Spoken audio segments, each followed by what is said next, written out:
Hello, and welcome to another exciting episode of your favorite podcast lessons straight from the heart. Happiness. It's the one thing we all chase, the one thing we believe we need to truly live. But what if I told you that most of what we believe about happiness is a lie? Today's story is about the day I learned that happiness isn't something we find, it's something we create. When I was younger, I believed happiness was something you got once you had everything figured out. I thought it came with success, with money, with achieving big dreams. I told myself, one day, when I have the perfect life, I'll finally be happy. So I spent years chasing it, always thinking it was just one step away. Then one day, I reached a goal I had been working toward for years. I should have felt on top of the world, but instead, all I could think was, what's next? The happiness I thought I'd feel didn't last. And that scared me. If achieving my dreams didn't bring me lasting happiness, what would? One afternoon, I met an old man at a cafe. He had nothing fancy, no expensive watch, no designer clothes. But he had this calmness, this joy that radiated from him. I asked him, "What's your secret to being happy?" He said with a smile, My young friend, happiness isn't in things. It isn't in places. It isn't in the future.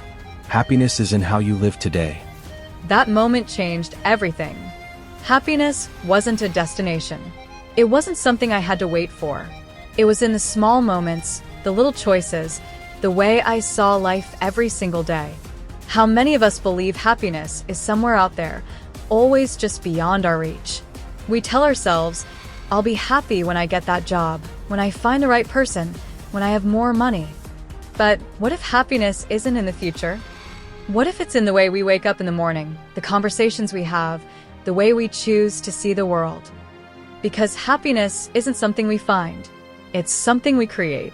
Now, let's hear from one of our viewers, Caleb, who spent years chasing happiness until he discovered where it really was.